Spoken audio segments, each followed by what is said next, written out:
بالله من الشيطان الرجيم. بسم الله الرحمن الرحيم. ألم تر كيف فعل ربك بأصحاب الفيل؟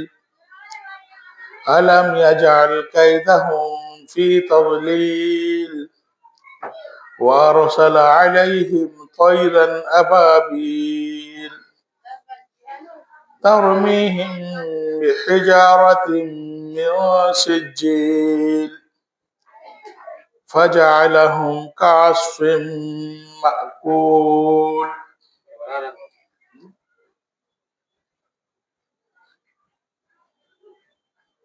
بسم الله الرحمن الرحيم.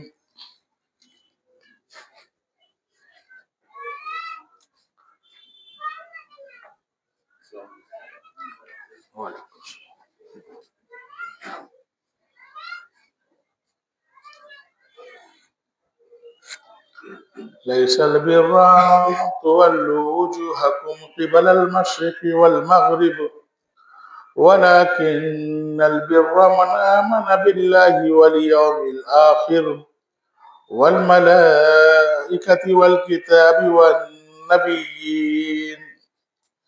وآتى المال على حبه ذوي القربى واليتامى والمساكين وابن السبيل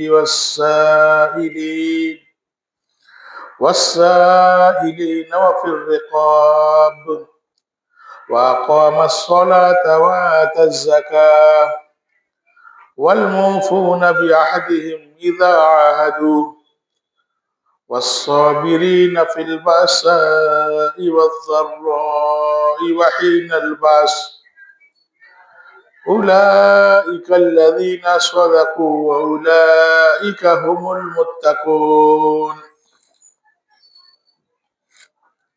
محترم سامعین کرام، پردہ نشین میری مائیں اور بہنیں، السلام علیکم ورحمۃ اللہ وبرکاتہ۔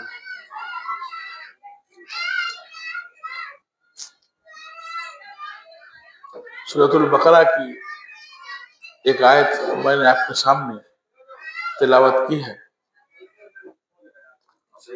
جسے آیت بر بھی کہا جاتا ہے۔ اس آیت کے اندر اللہ تبارک و تعالیٰ نے حقوق اللہ اور حقوق العباد کی ایک لمبی لسٹ دی ہے، اور یہ بتایا ہے کہ مومن کس طریقے سے اپنے اللہ کے حق کو اور اپنے اللہ کے بندوں کے حق کو ایک مومن کس طریقے سے ادا کرتا ہے، اس کو اس میں اللہ تبارک و تعالیٰ نے درشایا ہے اور بیان کیا ہے۔ آئیے ان سب کی روشنی میں قرآن مجید کے بتائے ہوئے اصول کے مطابق ایک احکام یا ایک چیز کو ہم لوگ سامنے لانے کی کوشش کرتے ہیں۔ جیسا کہ ہم سبھی کو یہ چیز معلوم ہے کہ اسلام کی بنیاد 5 چیزوں پہ رکھی گئی ہے۔ سب سے پہلے ہے شہادت اللہ الہ الا اللہ وان محمد رسول اللہ، کلمہ توحید کی گواہی دینا، رسول اللہ صلی اللہ علیہ وسلم کی رسالت کا اقرار کرنا، نماز کو قائم کرنا، زکوٰۃ کو دینا، روزہ رکھنا اور حج کرنا۔ اللہ کے نبی صلی اللہ علیہ وسلم نے ارشاد فرمایا کہ اسلام کی بنیاد 5 چیزوں پہ رکھی گئی ہے، تو میں نے آپ کے سامنے بتانے کی کوشش کی ہے۔ اس میں ایک زکوٰۃ کا جو مسئلہ ہے، اس پہ انشاءاللہ میں کچھ روشنی ڈالنے کی کوشش کروں گا۔ سورہ نور کے اندر اللہ تبارک و تعالیٰ ارشاد فرماتا ہے اقیموا الصلاۃ وآتوا الزکاۃ وأطیعوا الرسول لعلکم ترحمون، نماز قائم کرو اور زکوٰۃ دو اور رسول اللہ صلی اللہ علیہ وسلم کی اطاعت کرو تاکہ تم پر رحم کیا جائے۔ قرآن مجید کے اندر 12 نماز کو قائم کرنے کی بات کی گئی ہے، لیکن یہ تعجب کا مقام ہے کہ ٹھیک اسی کے بعد کا جو جملہ ہوتا ہے وہ یہ ہوتا ہے کہ زکوٰۃ کو ادا کرو۔ کیا وجہ ہے کہ ہمارے معاشرے کے اندر نماز تو ہم جماعت سے پڑھتے ہیں، اجتماعیت سے پڑھتے ہیں اور قائم کرتے ہیں، نماز کو ہم اجتماعیت کے ساتھ قائم کرتے ہیں، اور زکوٰۃ کے اجتماعی نظام کو، زکوٰۃ کے اجتماعی سسٹم کو ہم اپنے معاشرے سے ایک طریقے سے ختم کر چکے ہیں، جس کا تصور بھی ہمارے معاشرے کے اندر دیکھنے کو نہیں مل رہا ہے۔ جبکہ اللہ تبارک و تعالیٰ نے ارشاد جو فرمایا، نماز قائم کرو، زکوٰۃ دو اور رسول اللہ صلی اللہ علیہ وسلم کی اطاعت کرو۔ نماز اور زکوٰۃ کا حکم دینے کے بعد اللہ تبارک و تعالیٰ نے فرمایا کہ نبی صلی اللہ علیہ وسلم کی، رسول صلی اللہ علیہ وسلم کی اطاعت کرو۔ پتہ یہ چلا کہ نماز جو پڑھنا ہے، زکوٰۃ جو ادا کرنا ہے، یہ دونوں نبی پاک صلی اللہ علیہ وسلم کے طریقے کے مطابق ہی ہونا چاہیے۔ اگر اس کے علاوہ کوئی اور طریقہ ہم اختیار کریں گے نماز پڑھنے کا، کوئی طریقہ اگر ہم اختیار کریں گے زکوٰۃ دینے کا، تو حقیقت میں اس کا تعلق اس اسلام سے نہیں ہوگا جو اسلام نبی پاک صلی اللہ علیہ وسلم نے ہمیں دیا ہے۔ بہت سیدھا سیدھا مفہوم ہے۔ اب آپ غور کیجئے گا، قرآن مجید کے اندر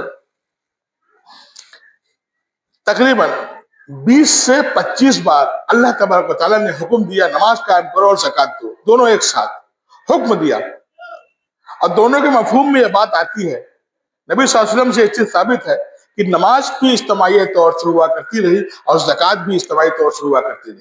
آج ہمارے معاشرے میں نماز تو اجتماعی طور سے ہم لوگ پڑھتے ہیں، لیکن زکوٰۃ کا تصور ہمارے معاشرے سے اجتماعیت سے نکل چکا ہے۔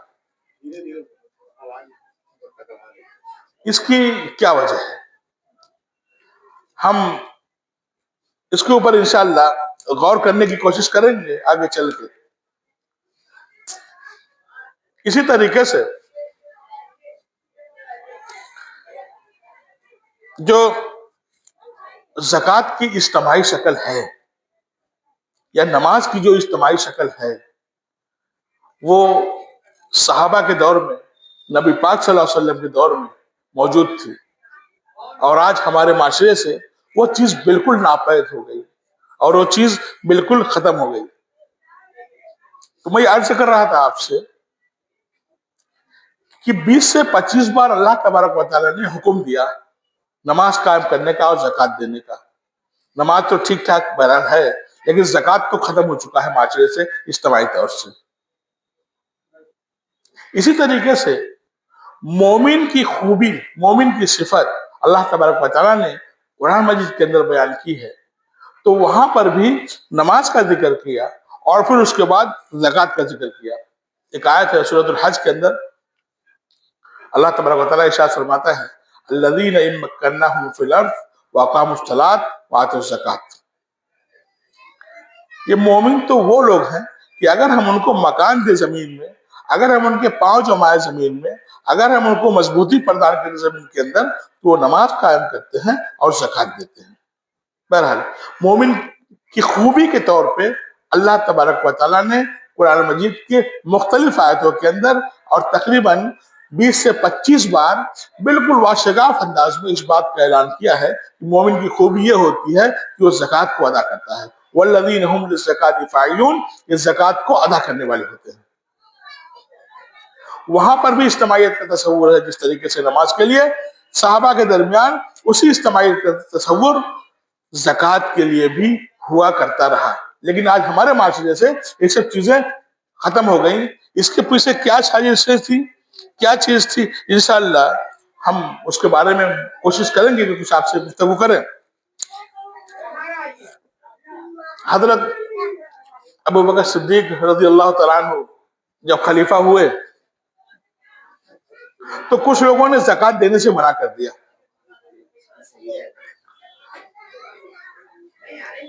آپ نے ان سے جنگ کا اعلان کیا، میں ان سے قتال کروں گا، میں ان سے جنگ کروں گا۔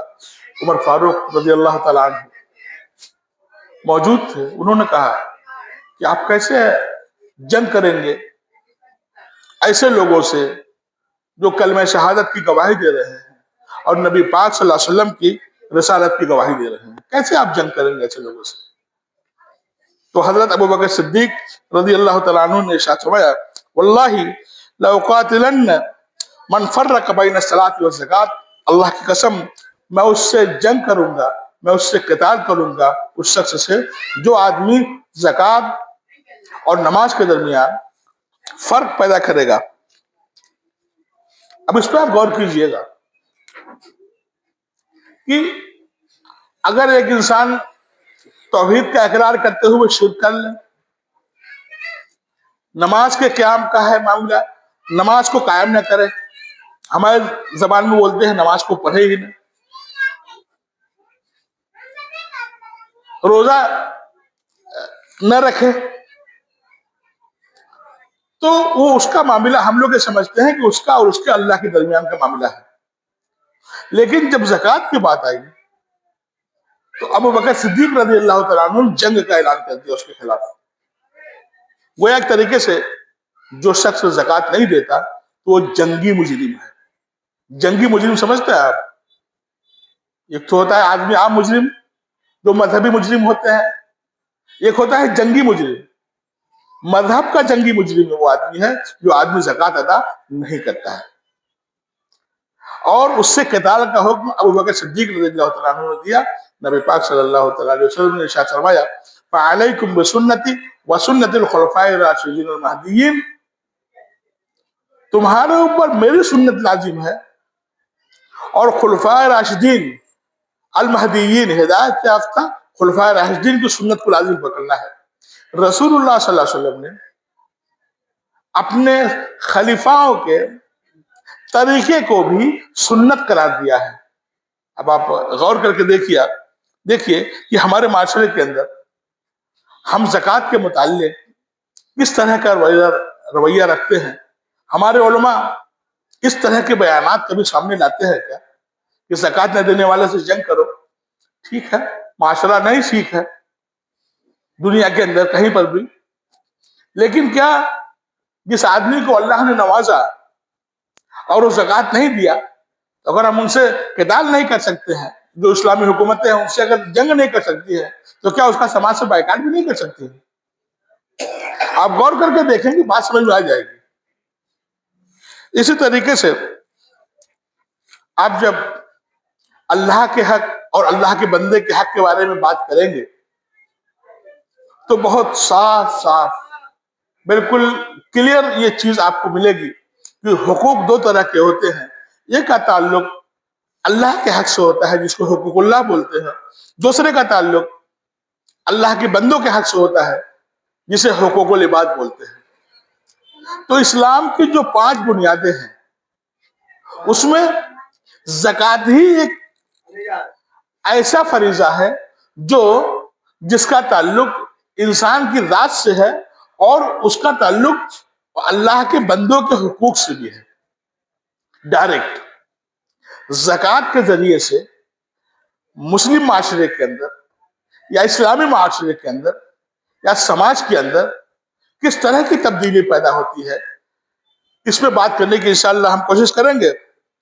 اس سے پہلے ہم 2-4 چیزیں اور آپ کو سمجھا دیں کہ مسلم معاشرے کی جو زکوٰۃیں ہیں، جو لوگ نکالتے ہیں، جو لوگ دیتے ہیں، 80%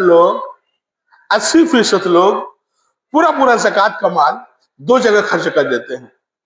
ایک یا تو مدرسے والوں کو دے دیں گے یا پھر دوسرا مسجد والوں کو دے دیں گے. جبکہ زکوٰۃ کا وصول یہ ہے کہ آپ کے معاشرے کے غریب لوگوں کو دینا ہے، ان لوگوں کو دینا ہے جو اس کے مستحق ہوتے ہیں. اسی طریقے سے قرآن مجید کے اندر اللہ تبارک و تعالیٰ نے کمزوروں کے حقوق بیان کیے ہیں، طاقتوروں کے حقوق بہت کم بیان ہیں، کیونکہ اللہ کو پتا ہے کہ طاقتور اس کو اپنے زور کے، اپنے پاور کے دم پہ اپنا وصول کر لے گا، لیکن کمزور بیچارہ کہاں سے وصول کرے گا؟ اسی لیے کمزوروں کے وصول بہت زیادہ بیان ہے. اب آپ غور کیجئے گا کہ قرآن مجید میں کچھ چیزوں کی تفصیل موجود ہے. نماز کی تفصیل نہیں موجود ہے، روزے کی تفصیل نہیں موجود ہے، حج کی تفصیل نہیں موجود ہے، لیکن زکوٰۃ کی تفصیل موجود ہے، وراثت کی تفصیل موجود ہے. کسی کے گھر پہ جا کے اس کے گھر میں انٹری کیسے کرے، اس کے گھر میں داخل کیسے ہوں، دروازہ کیسے ناک کرے، ساکر کیسے کھٹکھٹائے، زنجیر کیسے کھٹکھٹائے، آواز کیسے دے، اس کی ڈیٹیل موجود ہے قرآن مجید کے اندر. سورہ نور آپ اٹھا کے پڑھیے گا تو آپ کو ملے گا. اللہ کو یہ بہت اچھے سے معلوم ہے ان تفصیلات کو دینے کا. وہ جانتا ہے کہ گھپلا کرے گا مسلمان. قرآن مجید کے اندر زکوٰۃ کے 8 مصارف بیان کیے گئے ہیں. آپ نے اکثر علماء سے سنا ہوگا 8 جگہ زکوٰۃ کے پیسے کو خرچہ کرنا ہے. لیکن ہمارا ضمیر، ہماری آتما اس طرح بن چکی ہے کہ ہم صرف 2 جگہ خرچہ کرتے ہیں، یا مدرسے میں یا مسجد میں، بقیہ کہیں پر نہیں. یہ بے ایمانی ہے معاشرے کے اندر، اور اس کے علاوہ اور کچھ نہیں ہے. اسی طریقے سے زکوٰۃ کا جو فائدہ ہوگا وہ کیا ہوگا، اس پہ ہم انشاءاللہ آپ سے گفتگو کریں گے. زکوٰۃ کے جو فائدے ہیں اس میں سب سے بڑا فائدہ یہ ہے، اللہ کے رسول صلی اللہ علیہ وسلم نے بیان فرمایا کہ مومن کا معاملہ بڑا عجیب ہوتا ہے. اگر اس کو ملتا ہے تو شکر کرتا ہے، اور اگر نہیں ملتا تو صبر کرتا ہے. تو معاشرے کے اندر جو مالدار ہیں مومن، وہ شکر کو انجام دے، اور اللہ نے جن کو نہیں نوازا ہے وہ صبر کا دامن پکڑے، وہ صبر کرے. اس چیز کو نبی پاک صلی اللہ علیہ وسلم نے بیان فرمایا ہے. اسی طریقے سے زکوٰۃ کا سسٹم جو اللہ تبارک و تعالیٰ نے مسلم معاشرے کے اندر دیا، وہ بیلنس کو قائم کرنے کے لیے، مالیاتی بیلنس کو، مالیاتی توازن کو قائم رکھنے کے لیے اللہ تبارک و تعالیٰ نے اس کو دیا ہے. سماج کے اندر جو ظلم ہے اس کو روکنے کے لیے زکوٰۃ کو اللہ تبارک و تعالیٰ نے فرض کیا ہے. اور ایسا اس لیے فرض کیا ہے تاکہ یہ پیسہ، یہ دولت چند لوگوں کے پاس نہ رہے، اور وہ صرف وہی مزہ لیتے رہیں، اور ان کے پڑوس میں رہنے والا ایک غریب، انہی کا رشتہ دار، انہی کا تعلقاتی سالوں سال تک غریبی اور لاچاری کی زندگی گزارتی رہے. اس لیے زکوٰۃ کو فرض کر دیا گیا تاکہ اس کے اندر بھی خوشحالی آ جائے. جو معاشرہ خوشحال نہیں ہے، جس معاشرے کے اندر ظلم و زیادتی عام ہو چکی ہے، اس کی سب سے بڑی وجہ اگر ہو سکتی ہے کلمہ توحید کے اقرار کے بعد، تو یہی ہو سکتی ہے کہ اس کے پاس زکوٰۃ کا کوئی سسٹم نہیں ہے، اس کے پاس زکوٰۃ کا کوئی مالیاتی نظام نہیں ہے جس سے اس کے اندر یہ سب چیزیں پیدا ہوتی ہیں. اب جب زکوٰۃ معاشرے کے اندر بٹے گی، معاشرے کے لوگوں کو ملے گی، سماج کے لوگوں کو ملے گی، محلے والوں کو ملے گی، تو اس سے آپس میں ایک دوسرے کے اندر خیر خواہی کا جذبہ پیدا ہوگا، ایک دوسرے سے محبت جڑے گی، ایک دوسرے کے لوگ تعلقات اور کانٹیکٹ میں آئیں گے. لیکن اگر ہم زکوٰۃ اپنے محلے میں نہ دے کے، اپنے پڑوس میں نہ دے کے، اپنے رشتہ دار کو نہ دے کے کسی اور جگہ دیں گے، تو اس کا نقصان یہ ہوگا کہ معاشرے کے اندر دن بدن ایک دوسرے کے بارے میں غریب اور امیر کی کھائی کو مد نظر رکھتے ہوئے دھیرے دھیرے ایک نفرت سے پیدا معاشرے کے اندر ہو جائے گی، جیسا کہ آج ہے. ہر غریب اپنے امیر رشتہ دار کے ساتھ کیا سلوک کرتا ہے، ہر امیر اپنے غریب پڑوسی کے ساتھ کیا سلوک کرتا ہے، اس کی جیتی جاگتی مثال آپ کے سامنے ہے، بتانے کی ضرورت نہیں. تو زکوٰۃ ہی کا ایسا نظام ہے جو معاشرے کو مالیاتی طور سے اس توازن کو برقرار رکھ سکتا ہے، بیلنس بنا سکتا ہے، اور محبت کو پیدا کر سکتا ہے. اسی طریقے سے جب زکوٰۃ معاشرے کے اندر نہیں دی جاتی ہے، مثال کے طور پہ ہمارا پڑوسی بہت مالدار ہے اور میں بہت غریب ہوں، پتہ ہی چلا کہ ہمارے پڑوسی نے فلانے مدرسے کو اور فلانے مسجد کو اتنا اور اتنا پیسہ زکوٰۃ کا اٹھا کے دے دیا. اب بتائیے کہ اگر مجھے پتا چلے گا کہ ہمارا پڑوسی جو پیسے والا ہے، یا ہمارا رشتہ دار جو پیسے والا ہے، ہمارا تعلقاتی جو پیسے والا ہے، اس نے اتنا پیسہ فلانے جگہ دے دیا، تو اس کے اندر تو اپنے آپ احساس کمتری پیدا ہو جائے گی. کیا اس سے وہ نفرت نہیں کرے گا؟ اس سے وہ دور نہیں بنائے گا؟ اسی طریقے سے آپ جب غور کریں گے تو مال سے شکر ادا کرنا یہ مالی عبادت ہے. زکوٰۃ مالی عبادت ہے، رمضان بدنی عبادت ہے، توحید روحانی عبادت ہے، زکوٰۃ مالی عبادت ہے. اگر آپ غور کریں گے تو زکوٰۃ سے شکر ادا جو ہوگا وہ یہی ہوگا وہ یہی ہوگا کہ انسان اس مال کو ان تک پہنچائے جن تک وہ پہنچا ہوا نہیں ہے۔ اللہ کے رسول صلی اللہ علیہ وسلم نے بیان فرمایا وہ صدقہ جسے تم دیتے ہو، حضرت سلمان بن عامر رضی اللہ تعالیٰ عنہ کی روایت ہے، نسائی کے اندر 2582 اور ترمذی کے اندر 658 نمبر حدیث ہے۔ آپ صلی اللہ تعالیٰ علیہ وسلم نے بیان فرمایا مسکین کو دینا صدقہ ہے، لیکن رشتہ دار کو دینا صدقہ بھی ہے اور صلہ رحمی بھی ہے۔ اگر آپ کسی مسکین کو زکوٰۃ دیتے ہیں، کسی مسکین کو صدقہ دیتے ہیں تو آپ کو 1 گنا ثواب ملے گا، لیکن اگر اسی صدقہ اور اسی زکوٰۃ کو آپ اپنے کسی رشتہ دار کو دیتے ہیں تو آپ کو دوہرا ثواب ملے گا۔ یہ چیز تو معاشرے سے ختم ہو چکی ہے، ایسا کچھ ہے ہی نہیں۔ اور جو سب سے اہم چیز ہے، آپ خلافت راشدہ کے تاریخ کو اٹھا کے دیکھ لیجئے، حکومتی سطح پر نبی پاک صلی اللہ علیہ وسلم کی بنائی ہوئی اسکیم کو اٹھا کے دیکھ لیجئے، جب زکوٰۃ کا وہ نظام چلا تو تاریخ بتاتی ہے کہ وہاں پہ زکوٰۃ لینے والا کوئی بچا نہیں تھا، سب لوگ زکوٰۃ دینے والے بن چکے تھے۔ اور آج سالہ سال سے زکوٰۃ تو کوئی اور اٹھا لے جاتا ہے، معاشرے کے اندر غریبی اور محتاجی بنی کی بنی رہتی ہے، پورا معاشرہ ہمارا اس میں لپت ہو چکا ہے۔ اور اسی خلافت راشدہ کے دور کو آپ دیکھیے گا کہ معاشرے سے غربت ختم ہو چکی تھی، معاشرے سے وہ چیزیں ختم ہو چکی تھی جس سے انسان ایک دوسرے سے نفرت کرتا ہے۔ کس چیز کی دین تھی؟ اسی زکوٰۃ کی دین تھی۔ کوئی بھی لینے والا نہیں تھا اس وقت، زکوٰۃ سب دینے والے بن چکے تھے۔ میں بارہا اپنے دوستوں سے کہتا ہوں بھائی اللہ نے قرآن میں حکم دیا کہ نماز قائم کرو اور زکوٰۃ دو، تو ہم کو دعا کرنا چاہیے کہ اللہ تبارک و تعالیٰ ہمیں اس قابل بنا کہ ہم دے سکے، ہم لینے والے نہ رہیں۔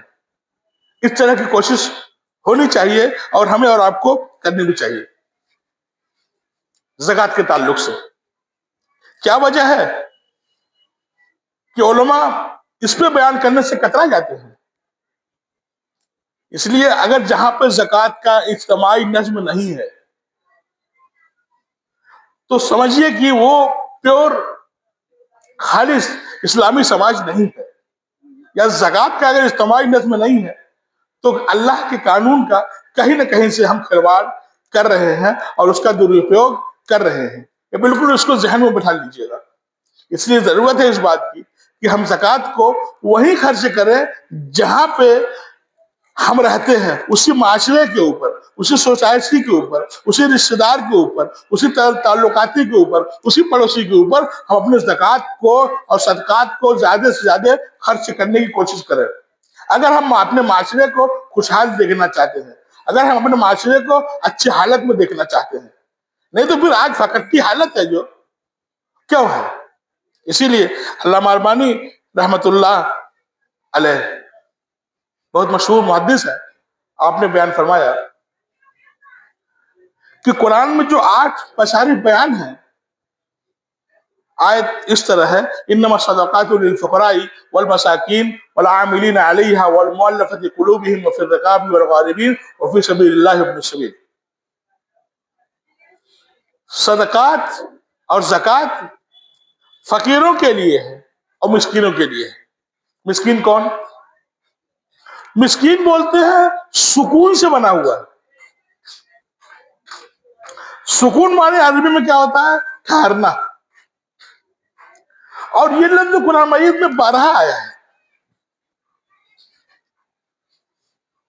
سوال اس بات کا اٹھتا ہے کہ مسکین جو ہوتا ہے وہ آپ سے مانگے گا بھی نہیں، آپ سے مانگنے نہیں آئے گا کہ ہمیں ضرورت ہے پیسے کی، ہماری محتاجی ہے۔ آپ کو ڈھونڈنا ہے، اپنے گھر سے نکلنا ہے اور پتہ کرنا ہے کہ ہمارا کون بھائی ہے۔ پہلے کے سیانوں کے بارے میں ہم سنتے ہیں، آج بھی ہے کچھ لوگ جو یہ پتہ کرتے رہتے ہیں کہ کون ضرورت مند ہے۔ پہلے کے سیانوں کے بارے میں سننے میں آتا ہے تو جو چھپر تھا، کھپڑیل جو ہمارے ہوا کرتا رہا، تو اس کے دھواں کو دیکھا کرتے رہے کہ کس کے گھر سے شام کو دھوئیں نہیں نکل رہے ہیں، اس سے وہ اندازہ لگتا ہے کہ لگتا ہے اس کا خرچہ نہیں ہے، تو اس کے یہاں خرچہ بھیجانے کی کوشش کیا کرتے تھے. یہاں تک سننے میں آیا کہ اس گھر کے کسی بچے کو پکڑتے تھے اور اسے پوچھتے تھے کہ بیٹا آج تیرے یہاں کھانا کیا بنا ہے, یا تیرے یہاں کھانا کیا بن رہا ہے. اس سے وہی اندازہ لگاتے تھے کہ اس کی ابھی کیا حیثیت ہے, چولہا کیوں نہیں جلا ہے, آگ کیوں نہیں جلی ہے. اس طریقے کے فکر مند لوگ رہا کرتے رہے. اور آج پڑوسی بھوکا ہے, رشتہ دار بھوکا ہے, سگا بھائی, اس کی بیوہ بیوی, اس کے یتیم بچے, بھتیجے جس کو ہم لوگ بولتے ہیں, کچھ نہیں ہے اس کے پاس, لیکن زکوٰۃ کہاں دیں گے؟ ایسی جگہ دیں گے جہاں نہ کبھی دیکھا ہے انہوں نے اور نہ کبھی سنا ہے کہ اللہ تبارک و تعالیٰ قیامت کے دن ایسے ہی آپ کو اس کا صلہ دے گا. ایک طرف آپ امید رکھتے ہیں کہ آپ کو قیامت کے دن اس کا اجر ملے گا, دوسری طرف جو بھی آیا کہ ہمارے پاس فلانے ہے, یہ ہوا ہے, آپ نے اس کو اٹھا کے اپنا زکوٰۃ دے دیا. اس سسٹم کو آپ سمجھنے کی کوشش کیجیے. تو میں بتا رہا تھا کہ زکوٰۃ کے جو 8 مصارف ہے, زکوٰۃ کو جو 8 جگہ خرچہ کرنا ہے, فقراء اور مسکین والعاملین علیہا, جو اس پہ کام کر رہا ہے. تو آج بھی مولویوں نے بڑے اچھے سے اس کو گھما دیا. وہ لوگ جو چندہ کرتے ہیں ان کے کمیشن کو مقرر کر دیا, مچندی بولتے ہیں اس کو ہماری زبان میں, اس کو دے دیا اٹھا کے. کس شریعت نے اجازت دیا؟ والمؤلفۃ قلوبہم, جن کے دل میں مقصد ہو دینداری پیدا کرنا, اسلام پیدا کرنا, محبت پیدا کرنا.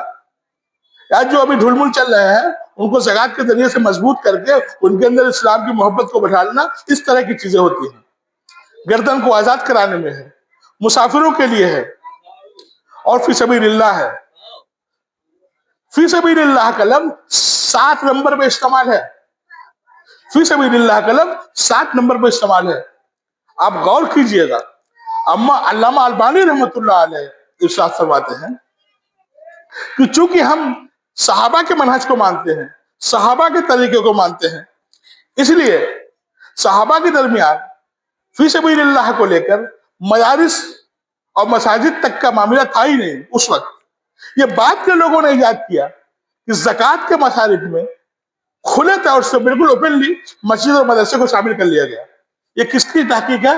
جو دور حاضر کے محقق مانے جاتے ہیں, جن کے فتاوے چلتے ہیں. کہتے ہیں کہ یہ بعد کے لوگوں نے ایجاد کیا ہے, سلف صالحین سے اس طرح کی چیزوں سے واقف نہیں تھے. ایک دوسرے مقام پہ علامہ البانی رحمۃ اللہ علیہ ارشاد فرماتے ہیں, صحابہ جو ہمارے اسلام کی پہلی سیڑھی ہے, جنہوں نے لفظی طور سے ایک ایک لفظ قرآن مجید کے سیکھے نبی پاک صلی اللہ علیہ وسلم سے, جنہوں نے ایک ایک لفظ کے معنی ڈائریکٹ نبی صلی اللہ تعالیٰ علیہ وسلم سے سب کچھ سیکھا, اس کے بارے میں انہوں نے عمل کیا. وہ نہیں جانتے رہے کہ فی سبیل اللہ میں اتنی کشادگی پیدا کر دی جائے گی کہ آنے والے وقت ہمارا پورے زکوٰۃ کو, پیسے کو وہی لوگ استعمال کر لیں گے. کس کا فتویٰ ہے؟ علامہ البانی رحمۃ اللہ علیہ کا, نیٹ پہ ڈلا ہوا ہے, اس کو آپ دیکھ بھی سکتے ہیں. اب آپ غور کیجئے گا, ہمارے معاشرے کے 80% زکوٰۃ کہاں چلی جاتی ہے؟ ابھی رمضان آئے گا, آپ دیکھیں گے کہاں چلی جائے گی. اور پھر غور کیجئے گا کہ معاشرے کی کیا حالت ہے. مدرسے ہی کو جا رہا ہے نا. آپ سروے کر لیجئے مسلم محلے, ہر مسلم محلے کا, کتنے بچوں کا ناظرہ ختم ہے, کتنے بچوں کو وہ تعلیم ملی ہے جس میں ان کی سب مذہبی کتابیں ہیں. میں اردو کی بول رہا ہوں, ہندی کو بول رہا ہوں. کتنے بچوں کا قرآن ختم ہے. قرآن سمجھ کے پڑھنے کا تصور تو اب ختم ہی ہو چکا ہے. اب تو اس کو ذہن سے آپ نکال دیجئے, کیونکہ قرآن مجید میں ایک آیت موجود ہے, وَيُعَلِّمُهُمُ الْكِتَابَ. صحابہ عربی جانتے تھے, مکہ کے لوگ عربی جانتے تھے, اس کے باوجود نبی صلی اللہ علیہ وسلم ان کو قرآن کی تعلیم دیتے تھے. اور یہ قرآن مجید میں 4 سے 6 بار یہ آیت نازل ہوئی ہے. تو کہنے کا مقصد یہ ہے کہ اگر آپ غور کریں گے زکوٰۃ کے اوپر, تو یہ پیسہ دراصل ہمارے سماج کے لوگوں کے لیے ہے. سب سے نمبر 1 پہ خلفائے راشدین نے اسی کو انجام دیا تھا, لیکن دھیرے دھیرے کر کے اس کو ایسا فی سبیل اللہ کے نام پہ مدرسے کے حوالے کر دیا گیا کہ اب اس میں کوئی بولنے کو تیار نہیں ہے. ضرورت ہے اس بات کی کہ ہم زکوٰۃ کے اجتماعی نظم کی کوشش کریں. ٹھیک ہے, آج ایسا ہے ہمارے معاشرے کے اندر کہ نماز تو ہم مختلف فرقے میں بٹ کے